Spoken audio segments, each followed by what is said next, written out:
Hi, everyone. Welcome to Studio Jake. I'm, of course, your host, Jacob Airy. Be sure to like this video and share it out. And don't forget to subscribe to Studio Jake for more nerd and geekdom content. Also, ring that little bell because YouTube's doing this weird thing where they're going to start curating your subscriptions. So be sure to ring that little bell. That way you get notifications for me. And today, I've got a topic that I don't really talk about that much just because there hasn't been a whole lot of activity. But I've got my all-star guest, my original all-star guest, as I was saying, I was just telling her off the air, Rosemary Dewar. We're going to be talking about Star Trek. So, Rosemary, thank you so much for joining me.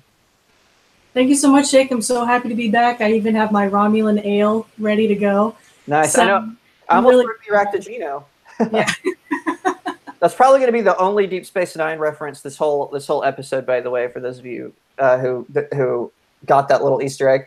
All right, so we're talking about the great Star Trek director search. It seems like Star Trek 4 has kind of stalled. Now, I know I liked J.J. Abrams directed the first Star Trek reboot, which was pretty good. Then he directed Into Darkness, which was a remake, but it was a good remake. And then James Wan, I believe, directed. Was it James Wan? The director of Star Trek Beyond, but. I actually enjoyed Star Trek Beyond. I thought that, especially a follow-up to a remake, I felt like it was original and original because Star Trek B. That being said, I did think it was an extended episode of Star Trek more than it felt like a movie. But nevertheless, Justin Lin is the director of Star Trek Beyond. Boy, apparently I'm a racist there. Got two Asian directors mixed up. But anyway, Justin Lin, I thought for what he had to work with, he did a great job. And we're going to talk a little bit about it because there's some stuff going on with what is my problem today? Quentin Tarantino was supposed to direct Star Trek 4, and he wrote a script for it, proposed it to Paramount. They signed him on to direct and do it, and apparently Simon Pegg, who's a big trucker, and he also plays Scotty in the rebooted universe, signed off on it. But then these allegations, they weren't really Me Too allegations, but Tarantino became targeted with allegations of abuse during the making of Kill Bill.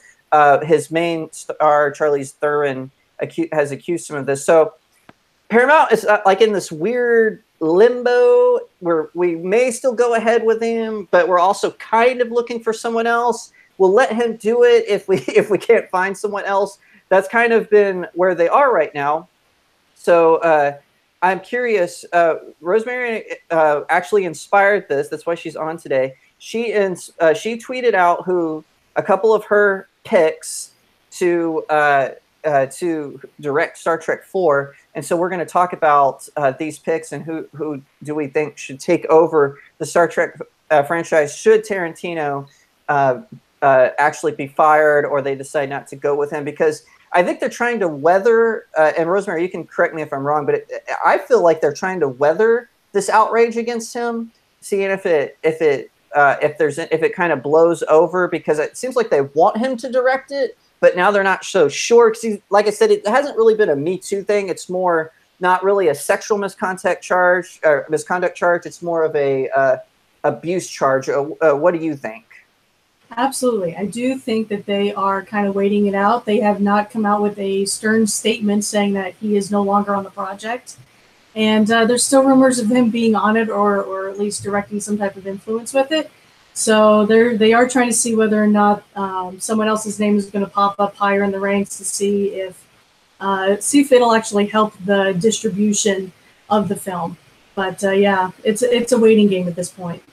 Now, I'm going to let you go first. Both of us, I actually on my blog made a top 10 list of people I would like to see direct the next Star Trek film. But we're going to narrow it down to 5. We're still going to have 10, but it's going to be Rosemary's top 5 and my top 5, and then we're going to kind of do a lightning round of quickie honorable mention. So, Rosemary, I'm going to let you go first. Who would be your number 5 pick? Starting at the bottom, who would be your first pick to do a Star Trek 4 potentially? My very first pick would probably be Kenneth Branagh. After he did The very first Thor, I thought that aesthetic was really good for kind of what we're looking at right now. I feel like some of the things I look at when it comes to Star Trek is the amount of time you spend in small spaces, because it is a ship. You're kind of treating it like a submarine, and then there's this vast outer space to where you're outside the ship. And so some of his aesthetic when it came to Jack Ryan was very sleek. Was it Secret Recruit? Yeah, and then yeah, Shadow Recruit, and then let's see here. I forgot he directed that. That was a decent film. Yeah, he did. And then when it comes down to like timing and like written suspense, I really like Sleuth when it was between Jude Law and Michael Caine, and then also Murder on the Orient Express. That was a pretty good film. Holding that drama in a way that builds up characters, because I feel like Kirk is the only one really getting developed through all these films, and none of the other characters are really growing that much. So I'd like to see some other types of character development. I really think even his background in Shakespearean theater and him even as a Shakespearean actor would really help kind of round some of those out. Those are all good points. And like I said, I always feel like his films are very underrated. Like he does a really, sometimes I feel like his films have a pacing problem. With the exception of Thor, I thought Thor was really well paced.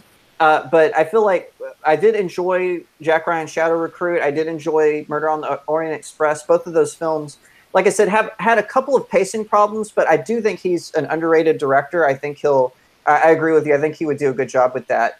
My next pick was Gareth Edwards, who directed Rogue One and Godzilla.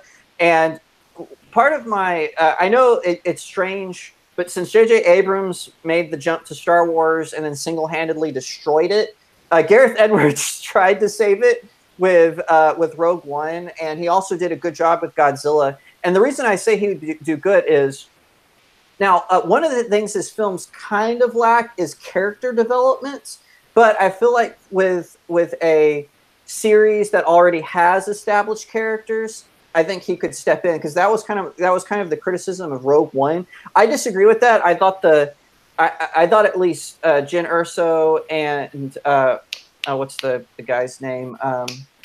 The main guy, I can't think of his name, but off the top of my head. But the two main characters, the two main protagonists, I felt like they were well developed. And Godzilla, the only thing my problem with Godzilla is some of the characters make really stupid decisions that you just go, why did you do that? But other than that, I thought that they were good films. And I think he could add like kind of a darker edge, kind of how when Leonard Nimoy was directing the original series films, he tried to make the films a little bit darker, and the ones that he directed were actually pretty good. And then the ones when they would bring in an outsider, those would always come off a little campy and cheesy. So I feel like, fun fact, a lot of people don't realize that Leonard Nimoy directed a lot of the original series films. And he did, as far as I'm concerned, I thought the ones that he did were the best. But anyway, that's why I picked Gareth Edwards. What do you think? I do agree with that. Well, especially with some of the newer films that Nimoy did take credit for. A lot of that, something that's kind of unsaid. Shatner did have a lot to do with some of the influence. For sure. And he doesn't get a lot of credit for that. I'm willing to give him some. Absolutely, yeah, me too. But yeah, I think that is definitely a good pick for that type of setup. And one note about Leonard Nimoy directing is he was the one, because originally the Klingons, if you watch the original series, they didn't look much different than the Romulans and the Vulcans. The only thing that was different was they had these massive eyebrows where the ridges are similar to how the Vulcans and the Romulans have, and that was like and they were super tan. That was the only way, and they kind of joke about this in Deep Space Nine, and then tried to explain it away in Star Trek Enterprise in the dumbest way possible, how they explained it in Enterprise. But they should have just left that alone. But anyway, they kind of, like I said, in Deep Space Nine, they kind of joked about it. Oh, there's 2 Deep Space Nine references, but Leonard Nimoy helped redesign his direction. He's like, we got to make the Klingons, or they were called Klingons in the original series. we got to make them look scarier. And so his influence is what gave them the ridges and made them extra tall and gave them kind of that dark looking armor. So props to him for his influence, and William Shatner's. So moving right along, what's your next pick? My next pick is Philip Noyce. That's a handful of his films, again, back to like aesthetic and timing and stuff. I liked his aesthetic in Salt with Angelina Jolie. It was dark, it was gritty. And again, you have that cramped space versus open space, and the timing is really well done in that. When it comes to like tension and drama, his direction over The Giver, I thought was really good. I think he did a really good job making a big distinction between what it was like before the main character is the giver to when he's actually experiencing that transaction of knowledge. And when it comes to timing, I liked what he did with Clear and Present Danger with Harrison Ford. It was rushed. It's like it was properly rushed when it needed to be, and it made you kind of hold your breath with the character sometimes, and that's exactly what you're looking for with something like this. I'm gonna have to disagree with you. Just on Salt, I thought that was a terrible film. I thought it was incredibly boring, and to me, it just shows Angelina Jolie's lack of acting skills. Liev Schreiber was fine in it, I guess. But yeah. I agree with you on The Giver and Clear and Present Danger. Those are really good films. But I just thought Salt was so slow and boring. And I know I'm in the minority here, but I hated it for the same reason I hated the Jason Bourne series. I just was like, the only thing Bourne had going for it was its action, which you couldn't see because the camera was so shaky. So I'll agree with you in the sense of Clear and Present Danger, but I am not a Salt fan. The first Jason's everything. The second and third one, but the first one is good. Granted, I saw it on TV, so it probably had a lot of stuff cut out of it. I watched it on television. I did not watch it on DVD. And after I saw it on television, I was like, man, I'm glad I did not waste my money on that, even at Redbox. But yeah. Okay, anyway. Other than that, I agree with you. Clear and Present Danger is actually one of my favorite spy films. And so I can actually see him. Well, even if they didn't want him to do Star Trek IV in the context of the Enterprise, if they ever wanted to do a Mako spinoff, which is a lot of people don't realize, not Mako, Section 7, which is the Starfleet secret police. Unlike the Romulans and the Kardashian, who everyone knows about their secret police, everyone knows about them. Starfleet has Section 7. And they were introduced in Deep Space Nine, and they appeared briefly in Voyager and briefly in Star Trek Enterprise. They never appeared in Next Generation, to my knowledge. But he would do a good spin-off film if they decided to do Star Trek Section 7. That I could see him for sure doing that, and I could see him doing Star Trek 4. I'm just saying, of the two, I would like to. If Star Trek decided to explore other genres, which I'm not sure they will, that would be pretty cool. Yeah. Totally agree. And my next picks is oh darn it, can you still see me? Yeah. Okay, cool. For some reason my screen went out just for a second. My next picks is Francis Lawrence, who directed the first 2 Hunger Games films and I Am Legend. And I picked him not because of the Hunger Games, which was good for what it was, strictly for the second one. Catching Fire was a superior film. I think it was an injustice that it didn't get any sort of nod at the Academy Awards that year. Of course, genre films never get nods because it's a bunch of old elitists. But anyway, continuing on, and also I Am Legend. There was actually a rumor going around that he would direct Batman versus Superman, and actually, after seeing Zack Snyder Batman vs. Superman, I think that they should have gone with Francis Lawrence. But just the way he does driven, emotional characters, I can see him building up, and the way he builds up your anticipation for the climax. I could see him bringing us an excellent Star Trek film in that way. He probably would need a different writer, because I don't think don't know how he writes. But as far as directing goes, I could see him telling the story in a very well made way. What do you think? I do agree with that. Especially when it's like the type of drama that he did create with the first two Hunger Games, which I do think is way better than the last, or yeah. So it's like similar to some of the other stuff that I'm looking at is the proper amount of grit. And it's like in the next pick that I have is one that we share. So, and I think it has the proper balance of light versus dark. And when it, like you said, with character development, I think that would be very good for Star Trek as well. All right, and we're going to move right along. What's your next pick? My next pick is, of course, the great Christopher Nolan. He was actually number one on my list. Number one on the list. Yeah. Awesome.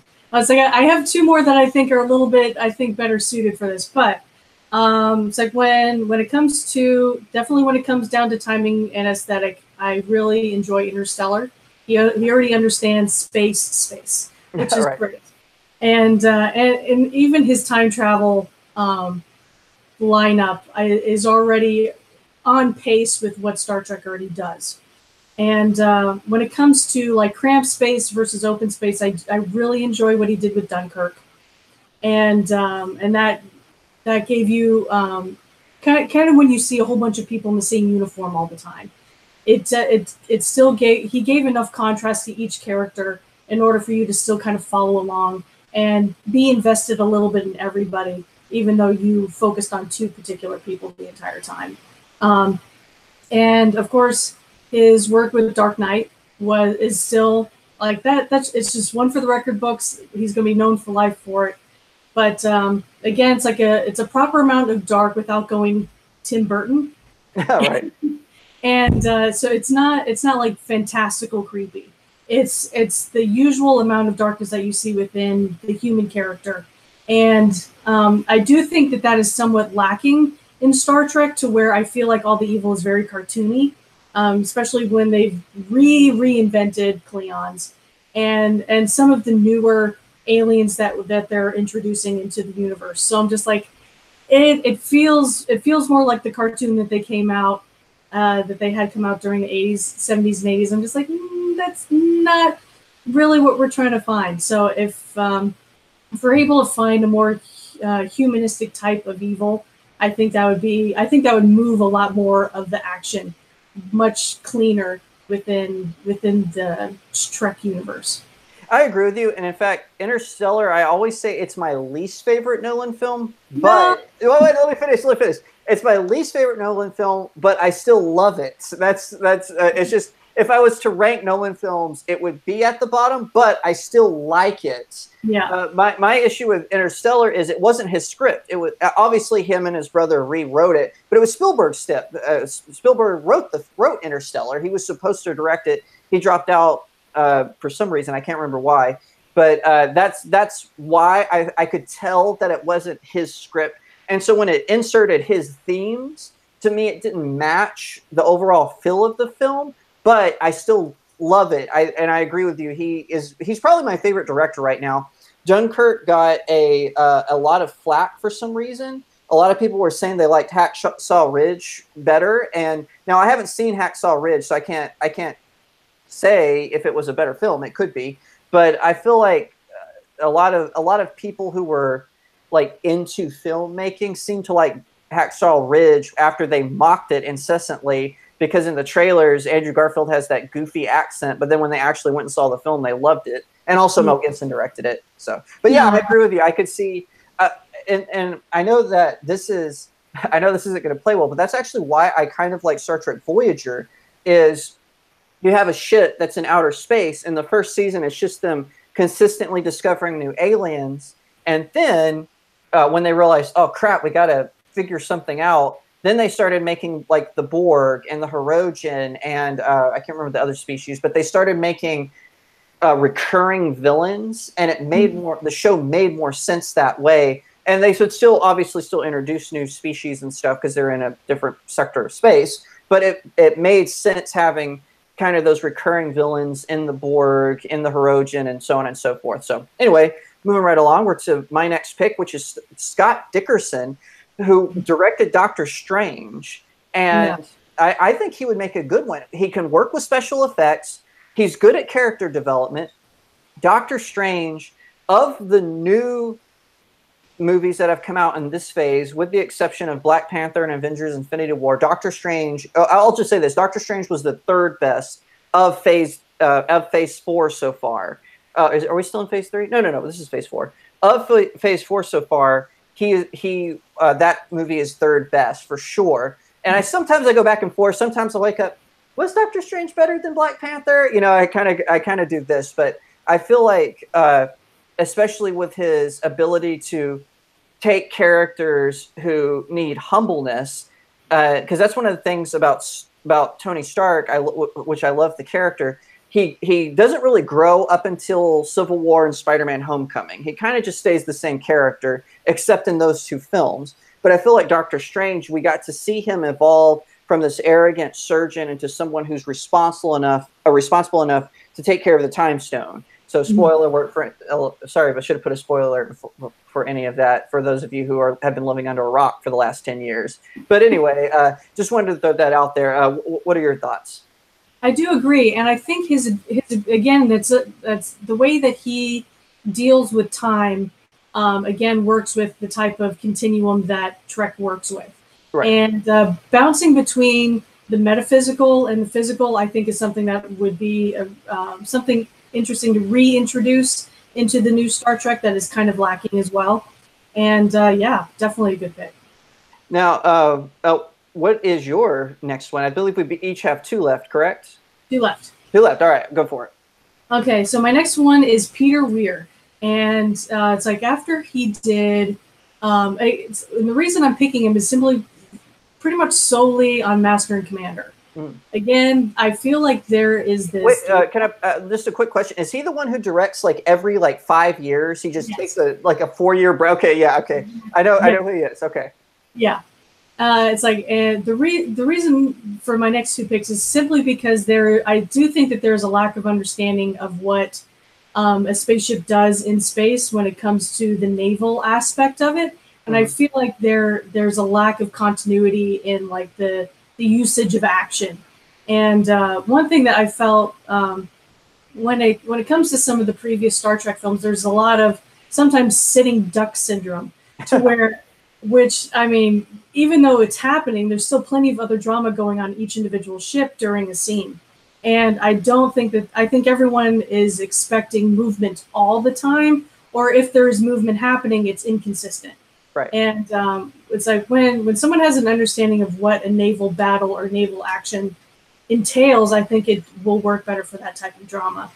And then also when it comes to his ability to develop characters, especially with The Truman Show and also Dead Poets Society. All good films. Yeah, all incredibly good, diverse, intricate films. And again, it's developing each individual person where you don't feel like someone's just in there in the background for no reason.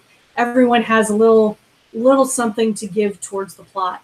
And I feel like that is very important for something like Star Trek when you're dealing with multiple movies, when you're dealing with a very large crew. And it's like, even if you have one person who says 2 lines that kind of undoes a problem, and you only have that one person come back again, you're just like, oh, that guy.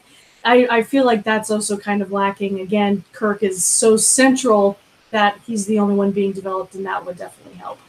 I definitely see, but that's a really good pick. If I had thought of him, I would have put him on my list because you're right. Like I've not seen Master and Commander, but I have seen Dead Poets Society and The Truman Show. Like you said, both incredible films. Truman Show is probably my favorite Jim Carrey movie. So I mean, just the way he did it, and I also feel like, because one thing with Jim Carrey movies is if you don't have a director who can, I don't want to use the word control, but I'm going to say the word control. When they don't control Jim Carrey, it comes off very zany. And if it's not a zany movie, it doesn't land well. But he was able to kind of channel Jim Carrey's energy in a way that other directors aren't really able to. So that's a really good pick. Let's see. My next one, I'm actually going to go ahead and do my 2, since my number 1 was Nolan. I'm gonna go ahead and do my last 2, and then I'll let you have the last word. But my next one was Paul McGugan. I'm hoping I'm pronouncing that right. Paul, if you're watching, I'm a huge fan of yours. He's actually a TV director.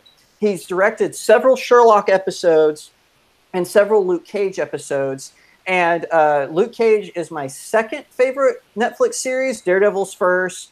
Luke Cage, I'm not sure who's third. I go back and forth between Jessica Jones and Iron Fist, but he has this ability. Specifically, he directed The Hound of the Baskerville Sherlock, and it was just a very cerebral episode. And I felt like that episode, and I can't remember the other one he directed, but the ones that he directed, I felt were movie making quality. Yeah. And so that's why I picked him. I think in fact, one of the other directors they're considering to replace Quentin Tarantino, she's also a British television director. I can't remember what she has. I'll talk about that more later. But I feel like Star Trek, normally whenever a TV director is about to come up and direct something, I'm always a little nervous. But I feel like with Star Trek, it's the perfect platform to do that because it started as a TV show. So if you say like Star Trek Beyond, that's why I think it works, because I was like, oh, this is like a 2-part Star Trek episode, but I didn't really care because that's all I knew up until because I grew up in the 90s, so all I knew, the only Star Trek movie the first Star Trek movie I had seen at one point was Star Trek Generations. Mm-hmm. So I just thought, oh, this is a good extended TV episode. And so that's why I think he would make the transition good. Are you familiar with his work at all? I know whenever I mentioned this to someone else, they were like, who is that? I'm like, he's a director on Sherlock. Yeah, exactly. No, like you said, it's like I'm very familiar, like you said, with Sherlock, and then also with Daredevil. It's like, again, his timing is so good. And I really do enjoy that about his work. Right. And like you said, I think that would be a very good way to move action within Star Trek. Right, and he's like I said, just brilliant stuff. Now, my last pick is Gavin Hood, who directed Ender's Game. Now, I know Ender's Game had some pacing problems, and it wasn't totally faithful to the book, but I actually enjoyed Ender's Game. For what it was, I thought it was good. I have to admit, I was a little disappointed with it because I'm such a huge fan of Orson Scott Card, and so I was a little disappointed with the film. But I thought that Asa Butterfield and Harrison Ford, I thought that their performances carried the movie at least, and I thought the climax was good. I didn't, like I said, there was pacing problems, especially when the main character Ender, when he was going through his training period, I was like, oh, let's move this along already, but or let's slow it down a little bit depending on the scene. But other than that, I thought it was a good film, and I think again it would be a good transition movie for him going from Ender's Game to Star Trek. What do you think? He was actually one of the directors that I pulled on and off that list because I was like, there's like the way that he does choose to shoot things. It's like I really do enjoy, but again, that pacing problem with Ender's Game, I'm just like, it's the only reason why he's not on this list. But other than that, I think his aesthetic is really good, and I like what he chooses to do when framing his characters. But yeah, that one pacing problem was just like, I can't put him on just because of that. And I want to correct. I said that Paul McGugan directed the Hounds of Baskerville. He directed A Study in Pink and The Great Game. So I wanted to correct that for a moment. I thought whenever I said that, I was like, no, that was someone else. And so I double checked via Google, and no, it was still A Study in Pink and A Great Game. That doesn't change my opinion. I still think those both were especially A Study in Pink, were film quality. So anyway, moving right along. Yes, that's my problem with him. So, Rosemary, I'm going to give you the last word. Who is the final pick? Who's our number one? Right, drum roll. My number one pick is John McTiernan, and simply because of The Hunt for the Red October. It's a good film. Yeah. So again, you have that cramped space to outer space, where you have a balance between feeling cramped up in a ship, and then you have all the action that's happening outside. And amazing. I love the build up to being free of the ship, which I really enjoy. Let's see. The only thing that I would probably change, other than the Red October, would be his aesthetic for also the very first Predator. Now, it's like if you're wanting to create a very daunting type of antagonist alien, there you go. I don't know how we have the Gorn. He could reach you the Gorn. Exactly. It's like, well, if you're wanting Tarantino level without being Tarantino, you can do John McTiernan and it still be actually good. And it's like, and even his directorship of Die Hard, I think was really, really good. Again, it's like you have Bruce Willis. It's like always in ducks for a long period of time, and then he's finally outside and then jumping throughout the building. But that again, you have so many characters within the Hunt for the Red October, to where everyone means something, and everyone's character. It's like you have the one guy who's just like, I want mutiny because my captain's crazy, and then you have all the other guys that are just trying to figure everything out, and then you have Sean Connery, who's just like the stone foundation for what he's trying to accomplish. And if, I mean, anything Tom Clancy, like that's like, how can you say no? But I think it's like, if I had to pick out of all the directors I know, John McTiernan would be my number one. I can actually see that. Yeah, that would, and he has a good, like you said, he has a good taste for making intimidating villains as well. And that's been my big argument about Star Trek Into Darkness and Beyond, where the villains, even Khan, to me, I didn't feel intimidated by them. Khan a little bit, but what's his name? The Admiral who was evil. The sad thing is the actor they got to play the corrupt Admiral is kind of well known in sci-fi circles. He played a villain on Enterprise, a very daunting villain. And so one of the only good villains on Enterprise, and so it was kind of so I was a little disappointed in that. I can't remember the actor's name, but he was also the original RoboCop and whatnot. But anyway, so yeah, I could definitely see that. Now we're on to lightning round, honorable mentions. We'll do 2 each. So Rosemary, I'll let you kick us off. Okay, just one or both of them. One or both, and if you have a few more you want to throw in, go ahead. It's fine. The two. It's like, two. Yeah, it's like the two that keep bouncing around in my head, and they're both directors of the same, or I guess it's going to be a saga of movies, but the two different directors for Deadpool, where you have Tim Miller and you have David Leitch, something like that, and I really enjoy their comedic timing. I really, really do. As much as drama is needed, so is a laugh, and it's really well timed in a way where you are waiting for the punchline. You know, it's like it's coming. You know the punchline is coming, and then finally there. And I think both of them do a really good job doing that, and having that type of levity in between parts of drama, I think would be really, really good for Star Trek as well. Okay, I could see that. I've not seen the Deadpool films. I know it's heretical. I'm actually not a huge Deadpool character fan. So especially to me, the only series I thought he was decent in was Hawkeye. I think it was called. Oh, it was Wolverine versus the Marvel Universe, which is a sequel to The Punisher versus the Marvel Universe. It's the one where a lot of the characters, they don't really become zombies. It's more like they do eat. It's more like they're intelligent zombies. I don't know how else to explain it. And so Deadpool is a character in that in the first one, which was The Punisher. He just kind of had a small role, but then in Wolverine versus the Marvel Universe, he had a larger role, and I did like his character in that. But and also Will Friedle was great as Ultimate Deadpool in the Ultimate Spider-Man episode where he and Drake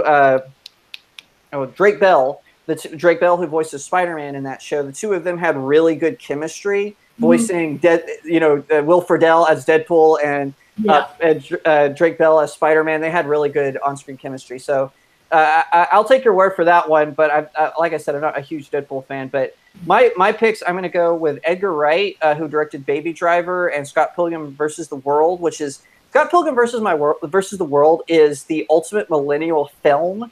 It basically defines millennials in every possible way, but in a comedic way. So I really enjoyed that, and also Baby Driver was a good character-driven film. I actually think it should have been nominated for Best Picture, but it got snubbed out because someone wanted Phantom Thread to be nominated, which I haven't seen it, but I heard it's really boring. And then also I was going to say Patty Jenkins directed Wonder Woman, of course. She really stepped up. I actually got into a Twitter debate recently with my friend C.S. Johnson, because she thinks that it doesn't age well, but every time I watch Wonder Woman, I enjoy it. I do think Ares was a little lame for what he was supposed to be, but I do think he's good. Ryan Coogler was also one of my picks. Just seeing him be able to pick up a huge franchise like Rocky and then build something off that is good. And of course, I loved Black Panther. Now, I have to amend my blog. I don't do this very often, and Rosemary was like, "No, take backseats," but I'm going to do it. So Rob Cohen was on this list, who he's directed such films as Triple X, Dragon, the Bruce Lee movie, Fast and Furious, the original Fast and Furious, and he has a good job of pacing good action films, and of course, the Dragon, the Bruce Lee story, which even though he casted someone who didn't look anything like Bruce Lee, it was still a good film. But I'm gonna have to amend it and take him off, because I heard Hurricane Heist is nothing but a green propaganda film. And so maybe he's lost his touch. Have you seen Hurricane Heist? I have not seen it yet, but I have a double deterrent not to. Ben Davies, who is the movie reviewer at the Rebel Media, I think he gave it all one. He has 4 categories of filmmaking, and he gives each 1 to 4 stars, one being terrible, one being 4. And I think he gave a 1 star to everything. So he said even the special effects are terrible. And so I went and watched the trailer, and the effects are terrible in the trailer. How does that happen? They at least try to spice up this trailer scenes. And I'm like, oh my gosh, if they didn't even put their best scenes in the trailer, this movie, it's kind of like, what was that movie with the guy from Gladiator, Russell Crowe? He was in a similar film where like the Earth has like this environmental control system and it starts to break down. And it was supposed to be another environment. People were comparing it to that film, Geostorm. Oh no, that wasn't Russell Crowe. That was Gerard Butler. They were saying that. Yeah. Okay, you know what I'm talking about. They were saying that it was basically like, I think Geostorm made $10 at the box office. You know, one matinee ticket. For me, any type of environmental film after The Day After Tomorrow, everything just runs together. I don't know which one's which anymore. Yeah, exactly. Yeah, The Day After Tomorrow, despite it's actually a pretty good film. The problem is the science in it is bad. Like if you watch it now, it was based on everything Al Gore had said would happen, but that hasn't happened. And so at all. And so like, because the movie was making it like, this is just a couple of years down the road, we need to be ready, right? And then it didn't happen. So now if you watch it, it doesn't age well, because you're like, this is just an alarmist film about something that never happened. Yeah. So may Star Trek never take that path. So Rosemary, before we started, I always throw like a random question to my guests, especially my all-star guests. So I asked Rosemary if she could pick one actor or actress to play a Starfleet captain. It doesn't have to be on the Enterprise or anything like that, but an actor who could helm the captain's chair of a Star Trek film. Who do you think it would be? I've given you this whole time to think about it. What do you think? Okay, so these two people, one is a female, one is a male. I cannot pick between them, so I'm going to have to say them both. Alicia Vikander, I think, would be an excellent captain, and then Aaron Taylor Johnson. Oh, okay, yeah. Him, I could definitely see holding the captain's chair and doing an excellent job. But yeah, Aaron would definitely be my number 1, and then Alicia would be number 2. Now, what has Alicia been in? The name's familiar, but I can't place it. She was in the Agents of Uncle, and then she was also the latest Tomb Raider.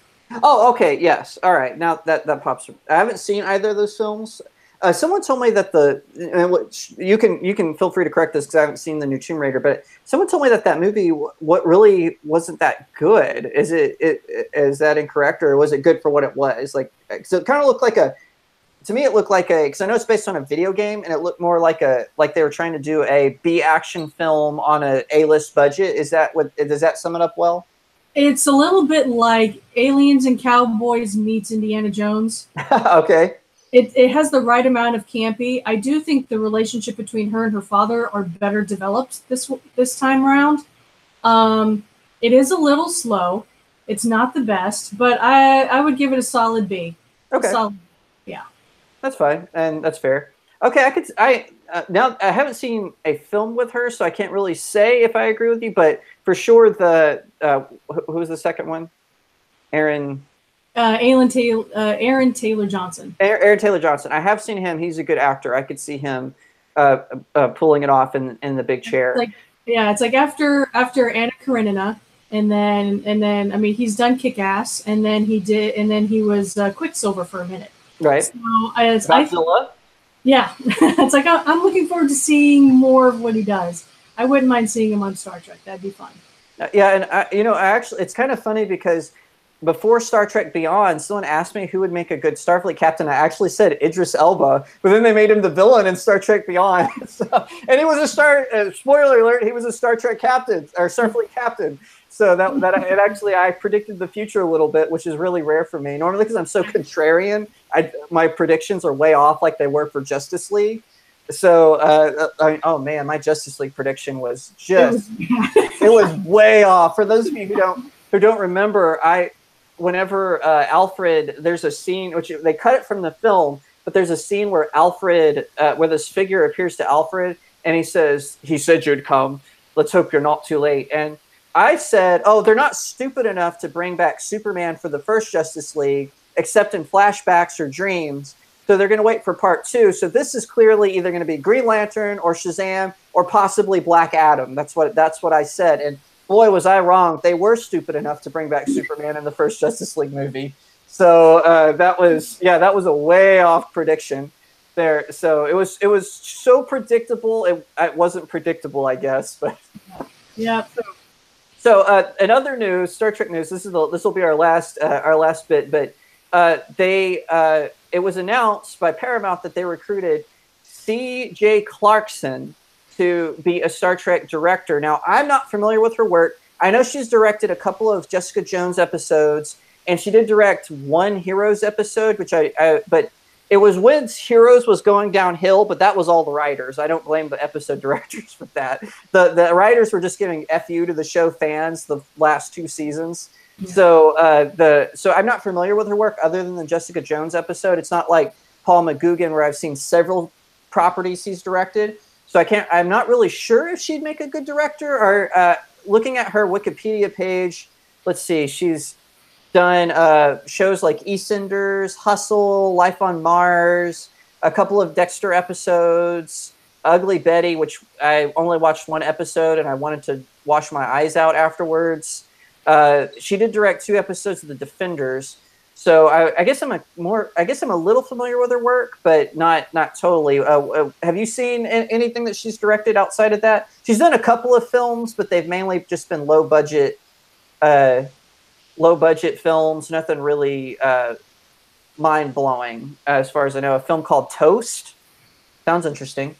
So no, it's like other than today. Honestly, I've never heard her name before. So that's really bad for her.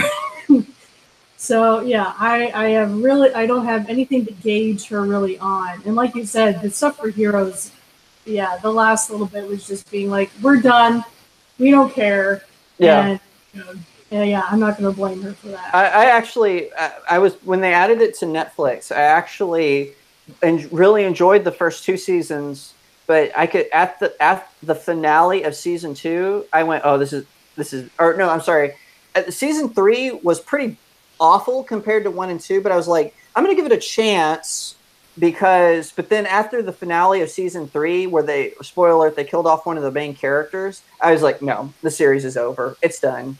Because it was a death, like, my whole thing is I don't care if main characters die. I mean, I'm a Walking Dead fan. Don't get attached.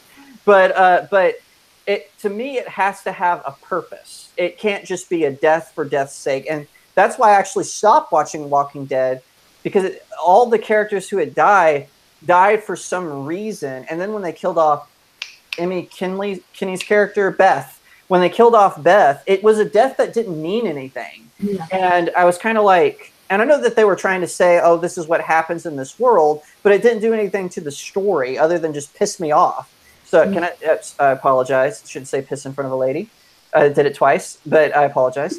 But that was kind of, they just did it to make you mad. And to me, that was, everyone says the jump the shark was when some recent episode, I'm like, nope, that's when they jumped the shark. And to me, that's when the show started to go down. And I hung on for about 2 more seasons, but now I just don't care anymore. I'm like, I really don't care if Rick dies or not. And obviously the creators don't, because I understand they're about to kill him off. So, yeah. No, it's like, we should almost give it a new title, When the Show Hits the Fan, because that's pretty much what happens. Yeah, exactly. Yeah, when you do something to spite the fans, not forward the story, is when you've lost the story. And It's like, you can't do that, because you are losing you're losing a commodity that you've built up. And yeah, there's no point in losing fans for that. And that's what the mistake Star Trek has made was when they made Enterprise, they were trying to make it so different that in the first 2 seasons, you kind of started to lose interest, because it almost was so different you didn't want to pay attention. So then in the 3rd season, they tried to rectify that, and even in the finale was just terrible. And and it was kind of like, oh, the show's about to end, let's just do a finale. And so it was, and so you see them making this mistake in Star Trek. And so far, I don't feel like they've gone that far in the new movie franchise. I don't feel like they've gotten to that point where they're like, let's just see if we can get a fan reaction. But I hope that doesn't happen in these new films, because I genuinely enjoyed Beyond. Like I said, I think of it more as an extended episode than I do a film. But for that reason, I think it was good. But Rosemary, I'm going to give the last word to you. Any last thoughts on Star Trek, whether it be series or just a thought on the new movie franchise? It's like kind of going back to the very first one. When you have actors who usually don't show up on other people's films, like Tyler Perry, if he is begging you to be on the film, then it's well written. If you're not getting that type of reaction out of other people, out of other A-listers, the script is bad. Okay, and please, for the love of everything holy, good, and wholesome, make a good story, and make your characters worth it, and have an antagonist that means something. Don't just be like, it's space and it doesn't matter. It's like, no, the fans matter, the story matters, and how you create it matters. So please, for the love of God, do it some justice. Absolutely. And Rosemary, where can people find you? You can find me on Twitter, Facebook, and Instagram, all at RLYNND1. And of course, you can find me on Twitter at RealJacobAiry. My Instagram is real.jacob.airy. You can find me on Facebook, Author Jacob Airy, where it's like my Facebook is my nexus. All of the stuff that I write is on there. Of course, you can find my blog, where I've mistakenly put Rob Cohen on my top 10 Star Trek directors list. You can find that on at jacobairy.blog, and I've got a ton of other articles about anime, Batman, and other comic book and superhero and nerd-related stuff. So be sure to like and subscribe here on Studio Jake. Come back on Wednesday, where I'll have where I review. It's been long enough. I'm going to review Batman issue 50, and so definitely you won't want to miss that vlog. And also next Sunday, I'll be back with a brand new episode. Rosemary, thank you again so much for coming on. Thank you so much, Jake. Happy to be back. And I'll see you next time right here on Studio Jake.